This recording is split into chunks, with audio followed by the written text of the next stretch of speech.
Oh, hey guys. It's TeezyThaKidd. Coming to you with a Logic Pro tip tutorial, whatever, on how to get the vinyl slowdown effects in your songs.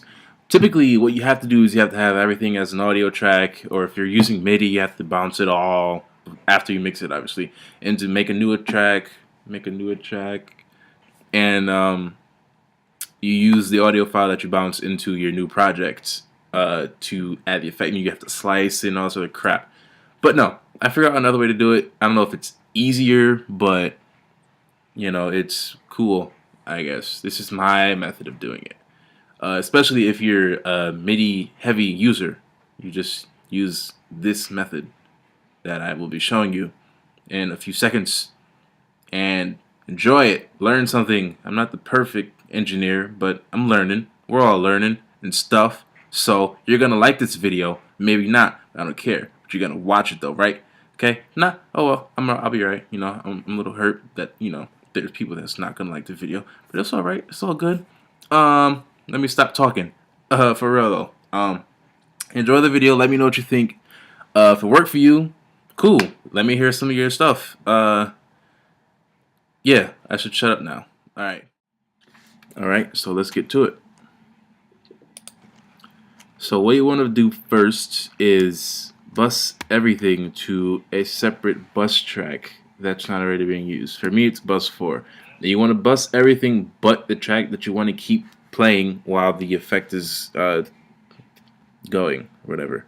So as you can see here, I bust everything but the drums. Yeah. Everything but the drums are bused to bus 4 because, everything else is taking the vocals and everything else. And here's bus 4. And after you do that, you want to create an arrange track for it so you can see it in the arrange window. I already did it. You can do it this way. Okay. And this is optional. You don't have to do it. You can hide every other track that's in the way because you're focusing on something completely more omnipotent than everything else. And you can do that by pressing H and hiding everything. Boom. And now what you have now is this is what it'll say at first, but I changed the MIDI audio. You can name it whatever you want. Now that you have this, what you want it, well, let's see if it works, which it definitely does. Never thought I'd come so far to live. I don't know why the vocals always get through. It's kind of strange. Verses, chorus. My apologies. Boom. Okay. So you can see it's picking it up. Now what you want to do is create an audio track. Now I'm not sure if it's supposed to be mono or stereo, but I prefer to use stereo. If you are an audio engineer, please let me know what's the proper way to do it. I'm going to use stereo for now. And change your input to bus 4, or well, whatever bus that you're using. Well, in this case, it's bus 4. Create, input monitoring on, and watch how it picks it up.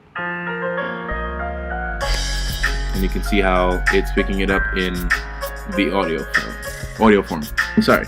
So I want to put the effect right before the chorus. There. Okay. So you're literally going to be recording. Well, this is sort of like bouncing, but not really. But this is literally recording your MIDI into audio. So you're going to record from somewhere, like the measure before the next measure. You're just going to press record.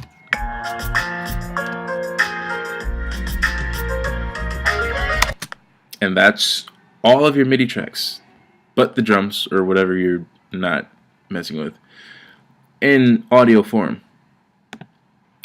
Now what you want to do is,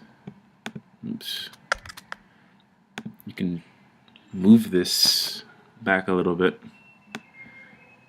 so it's not too far back and not too far over the measure, because it'll bleed into the original sound or whatever. I guess you can hide this now. Sort of, but not really, because you're going to need to mess with it later. So we'll leave that there for now.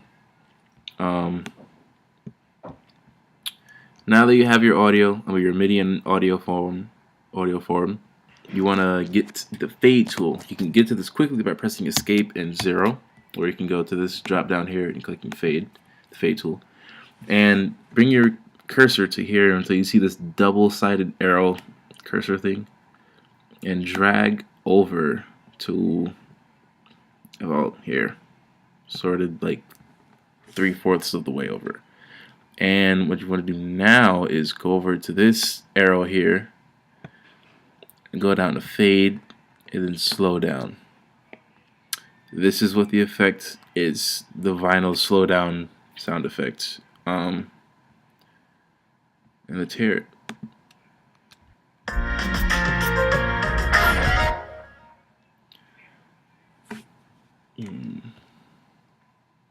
I should probably keep the guitar going too, shouldn't I? Okay, so we'll fix that right now. Where's the guitar? Where's the guitar? Where's the guitar? The guitar?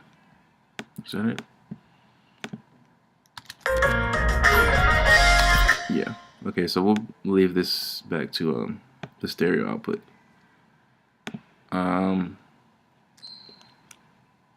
Move this over a little bit. Oops. You can modify this any way you want. This is sort of like a quick attack, and this is a slower attack. You can experiment all you want, whatever. Move this over a little bit. Or actually, no. Now, what you want to do is some automation editing. Well, let's play it again and see if it works. Sounds good.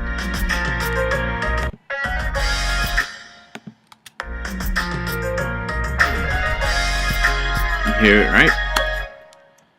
What you could do, you could just, you don't have to do it, but it's kind of smart, personally, I think.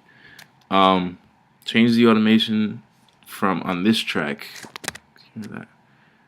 on the MIDI audio track, so it drops out, so it's not double,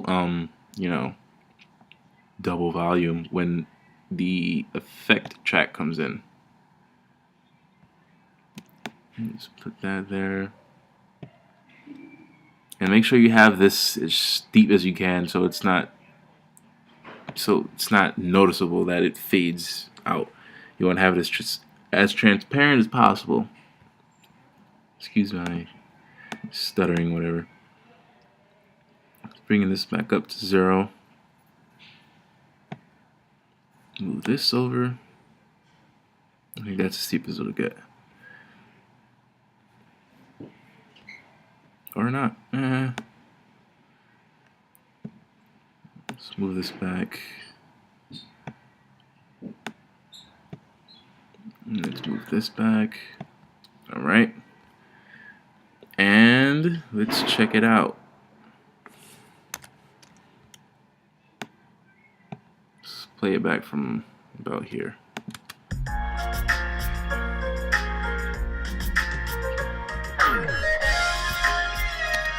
Yeah, that was apparently too much, so we're gonna make the slowdown a little longer. Play it back from 32.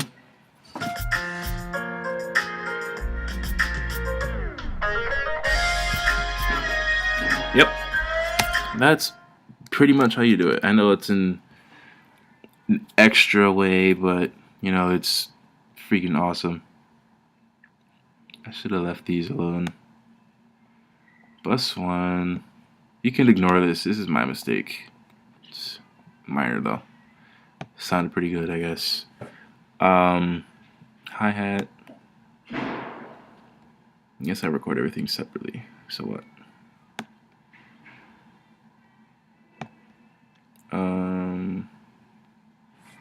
Yeah. Let's hear it again.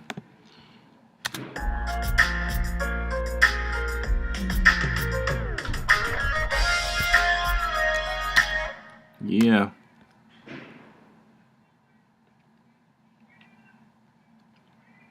So yeah, that's pretty much my way of doing it. It's not perfect, but it works.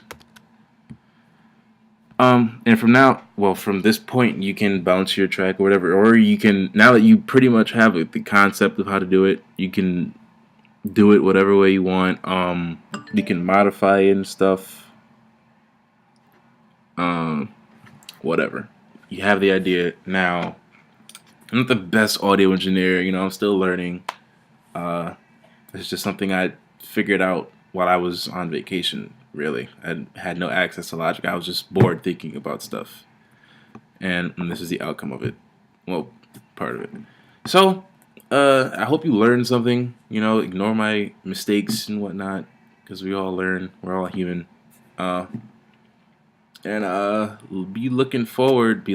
Look forward to some better videos of me giving tutorials and whatnot. Alrighty? Peace.